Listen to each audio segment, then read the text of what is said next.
신약성경 디모데전서 6장 6절에서부터 오늘은 8절까지 있는 말씀입니다. 그러나 자족하는 마음이 있으면 경건은 큰 이익이 되느니라. 우리가 세상에 아무것도 가지고 온 것이 없음에 또한 아무것도 가지고 가지 못하리니 우리가 먹을 것과 입을 것이 있은즉 족한 줄로 알 것이니라. 아멘. 아멘. 세상은 끊임없이 더 많은 것을 누리고 더 많은 것을 소유할 것을 우리에게 강요합니다. 게다가 지금 앉아 있는 자리에서 세상은 여전히 강조하는 것은 더 높은 자리로 올라가야 된다. 이왕이면 가장 꼭대기에 있는 그 위치, 그 자리로 가야 한다는 것 또한도 늘 강요를 합니다. 왜냐하면 그런 모습을 일컬어서 세상은요, 지금도 성공이다, 그것을 일컬어서 성공이라고 이야기를 하기 때문입니다. 그러나 성경은 우리에게 뭐라고 가르쳐주고 있습니까? 세상의 가르침, 이러한 가르침들과는 성경은 정반대의 말씀을 통하여 우리 그리스도인들에게는 늘 경건하게, 항상 겸손하게, 항상 하나님이 먼저이고 그 하나님의 은혜를 사모하는 것이 최고의 삶이요, 그리스도인으로서 가장 많은 축복을 누리며 성공하는 삶이다는 것을 가르쳐주고 있습니다.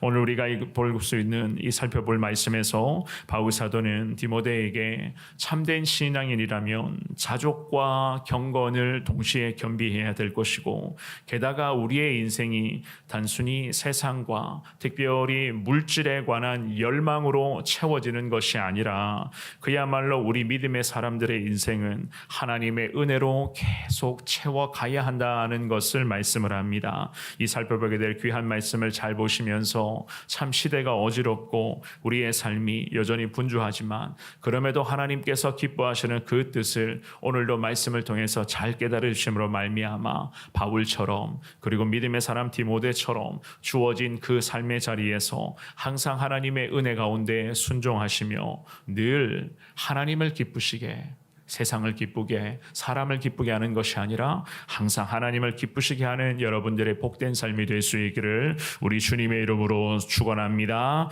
우리가 오늘 본문을 통해서 배울 수가 있는 것은요, 자족하는 마음이 결국에는 하나님 앞에서 순종이다는 것을 알 수가 있습니다. 자족하는 마음이 있어야 하나님 앞에서 온전한 순종함으로 살아갈 수가 있다. 6절만 한 번 더 읽어봅니다. 시작. 그러나 자족하는 마음이 있으면 경건은 큰 이익이 되느니라. 아멘. 오늘 이 본문의 말씀에서 자족과 경건이라는 두 가지 분명한 하나님의 가르침을 바울이 디모데에게, 그리고 이 새벽에 우리에게 언급을 합니다. 특별히 그리스도인들은 자족하는 마음을 갖도록 디모데에게 바울이 지금 강조를 해요. 이것은 무엇인가 하면 성도들에게, 게다가 앞으로 만나게 될 그 에베소 도성에 살고 있었던 예수님 없이 살아가는 그 많은 영혼들도 마찬가지입니다. 디모데가 특별히 가르치고 전해야 될 복음의 진리 중에 하나였습니다. 6절 말씀에서 바울이 이야기했었던, 그렇다면 자족하는 마음이란 과연 무엇인가?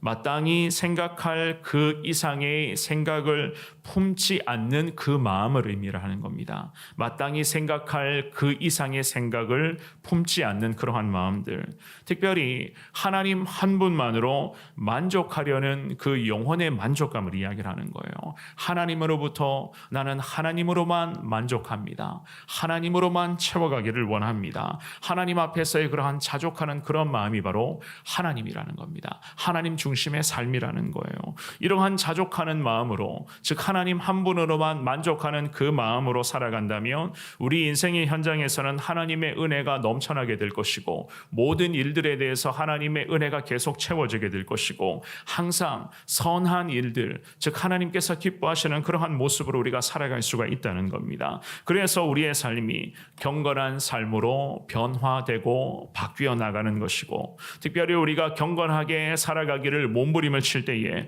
우리 가운데 영적인 큰 이익, 즉 하나님의 능력과 하나님의 은혜는 더 풍성하게 임할 수가 있다는 그러한 바울이 이야기하는 자족의 그런 원리였던 것이었습니다. 그렇습니다. 경건만 있고 자족이 없으면 불평과 불만이 때로는 생겨날 수도 있어요. 또한 반대로 자족만 있고 경건이 없다면 어떻게 되겠습니까?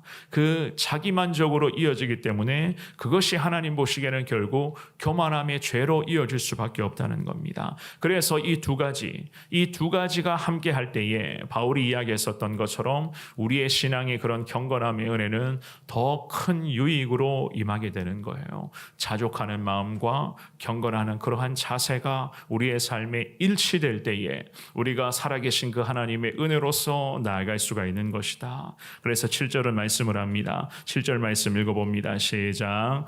우리가 세상에 아무것도 가지고 온 것이 없음에 또한 아무것도 가지고 가지 못하리니. 아멘. 바울은 우리 인생을 분명하고도 참 명확하게 이야기를 합니다. 태어날 때 우리 그렇습니다. 아무것도 가지고 태어나지를 않았습니다. 손에 거머쥔 것이 있었습니까?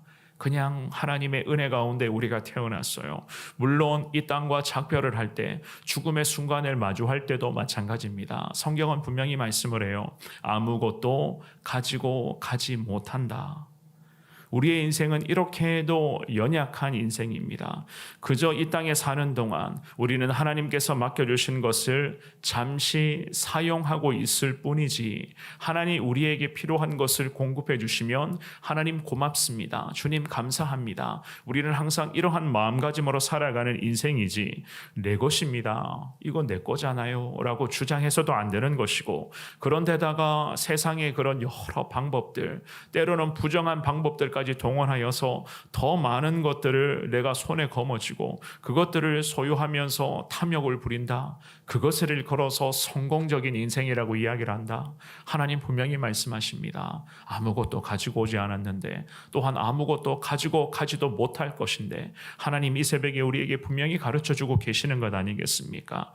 우리가 누리는 것, 지금도 우리가 붙들고 있는 이 모든 것은 결국 하나님께서 우리에게 맡겨주셨다, 하나님께서 우리에게 베풀어 주셨다는 것을 우리가 인정할 때에 지금 가진 것에 감사하며 지금 우리가 누리고 있는 이 은혜를 하나님 거룩한 영적인 혜택으로 여기면서 만족하는 삶을 살아갈 수가 있는 겁니다. 내 것이 아니라 하나님이 베풀어 주신 것이다. 하나님이 지금도 내게 베풀어 주고 계신 것이다 라고 하는 이러한 마음가짐으로 우리가 믿음의 길을 걸어갈 때에 우리의 삶에는 그야말로 하나님 앞에서의 거룩한 감사가 끊이지 않게 된다는 것 아니겠습니까? 그러므로 우리에게 정말 필요한 것은 하나님께서 맡겨주신 것을 참 지혜롭게 그리고 선한 모습으로 잘 관리하며 사용해야 되는 것이고, 그것을 내 것으로만 여기는 것이 아니라 내게 베풀어 주신 하나님의 은혜이니 할 수만 있다면 하나님의 이름으로, 예수님의 그 이름으로서 나누어 주며 베풀어 주며 그것을 순간순간마다 선하게, 그야말로 선하게 사용할 수 있는 지혜가 우리에게는 너무 필요한 것 아니겠습니까? 그래서 바울이 이야기를 합니다.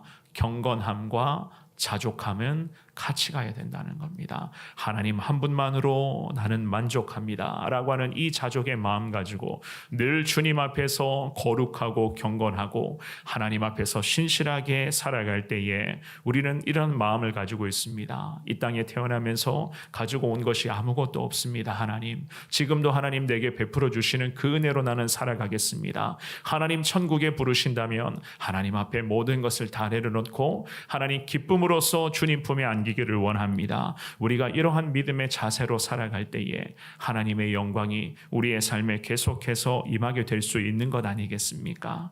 8절의 말씀입니다. 우리 같은 목소리로 8절 읽어봅니다. 시작. 우리가 먹을 것과 입을 것이 있은즉 족한 줄로 알 것이니라. 아멘. 바울 사도는 우리에게 감사의 기준이라고 할까요? 특별히 그리스도인들은 반드시 감사하며 살아가야 할 존재인 것을 이 8절의 말씀을 통해서도 다시 강조를 합니다.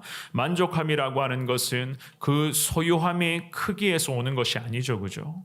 그 내가 얼마나 많이 소유했다라고 하는 이러한 것에서 나는 이 정도면 만족해. 이것은 어디까지나 세상의 기준이자 세상 사람들이 하는 이야기일 뿐이지 성경은 우리에게 이렇게 이야기하지 않습니다. 만족함이라고 하는 것은 소유의 크기와는 상관없이 내 마음에, 특별히 그리스도인으로서의 내 마음의 태도에서부터 나오는 것입니다. 작은 것을 하나님이 베풀어 주셔도 그 작은 것 앞에 감사할 때에 때로는 하나님 너무나도 미세한 것들, 우리가 예상하지 못했던 그야말로 작은 것을 하나님이 주시더라도 이 작은 것마저도 하나님이 이 정도로 내게 베풀어 주셨으니 하나님 감사합니다 라고 할 때에 우리의 삶에 이전보다 더 풍성한 은혜가 임하게 되는 거예요. 가면 갈수록 하나님의 은혜가 임하게 되는 겁니다. 그래서 믿음의 사람, 그 구약을 대표하는 믿음의 사람 욥이 이런 고백을 한 적이 있습니다. 욥기 1장 21절 말씀 제가 한번 읽어드리겠습니다. 이르되 내가 모태에서 알몸으로 나왔사온즉 또한 알몸이 그리로 돌아갈지어다. 주신 이도 여호와시요 거두신 이도 여호와이시오니 여호와의 이름이 찬송을 받으실지니이다 하고 아멘. 욥이라는 믿음의 사람이 고백을 합니다. 알몸으로 태어났고 또한 알몸으로 돌아가게 될 것이다. 주신 분도 여호와 하나님, 때로는 거두어 가실 분도 여호와 하나님이시오니 여호와 하나님이 이 땅 가운데 거룩한 찬송으로서 높임받기를 원합니다. 이 욥의 고백으로서 우리가 이러한 믿음의 고백을 가슴에 새기면서 지금의 이 시대, 참 죄악이 가득한 시대 가운데 하루하루 겸손하며 감사하며 믿음의 길을 걸어가는 것이 하나님께서 가장 기뻐하시고 원하시는 그러한 삶의 모습 아니겠습니까? 오늘 예배에 나오신 사랑하는 여러분, 우리가 사는 시대 그렇습니다. 여전히 많은 것을 거머쥐고 있어야 된다는 것을 강조를 합니다. 그것이 성공의 기준이 되어버렸습니다. 그래서 사람들은 어떻습니까? 지금도 오늘도 마찬가지일 겁니다. 더 많은 것을 거머쥐려고 몸부림치게 될 것이고 때로는 더 많은 것을 거머쥔 상태로 그것을 누리기 위해서 온갖 수단을 동원하고 때로는 부정직한 것을, 부당한 것을 마치 정직한 것처럼 이 정도면 괜찮아 라고 사람들은 이야기를 하며 나아가게 될 것입니다. 하지만 우리는 그런 사람들 속에서 살아가는 구별된 그리스도인이요 거룩한 그리스도인인 것을 여러분들 꼭 기억하시기를 바랍니다. 그러므로 이미 주신 것에 오늘 기도하실 때에 하나님 앞에 감사하시고 이 모든 것은 하나님으로부터 나오는 것입니다 라고 하는 이 믿음의 고백을 통해서 하나님 바라볼 수 있기를 바랍니다. 그리고는 덧붙여 기도하실 때에 하나님 한 분만으로 만족하는 삶이 되기를 원합니다. 하나님 나와 함께 하시고 하나님 내 평생 늘 하나님 지켜주시고 저 천국에 도착할 때까지 하나님 나와 함께 하신다면 하나님 그것 하나만으로 평생 주님 앞에 감사하며 살아가겠습니다. 이 신앙의 고백으로 주님 의지하시기를 바랍니다. 그럴 때에 하나님께서 우리에게 필요한 것들을 앞으로도 계속 공급하여 주실 것이고 하나님 은혜의 풍성함의 그 위대한 그 축복을 늘 누리며 나아갈 수 있도록 성령을 통해서 우리를 붙들어 주실 것을 믿습니다. 모든 것은 다 하나님의 은혜인 것을 깨달으시면서 늘 감사하시고 하나님의 그 은혜 가운데 그 은혜를 흘려보내시며 오늘도 거룩한 주님의 영광으로 살아가겠습니다. 평생 주님과 함께 주님 의지하며 살아가겠습니다. 이러한 신앙의 고백으로 기도하시며 당당하게 예수 영광 선포하며 주님께서 늘 기뻐하시는 여러분들의 거룩한 삶이 될 수 있기를 우리 주님의 이름으로 축원합니다.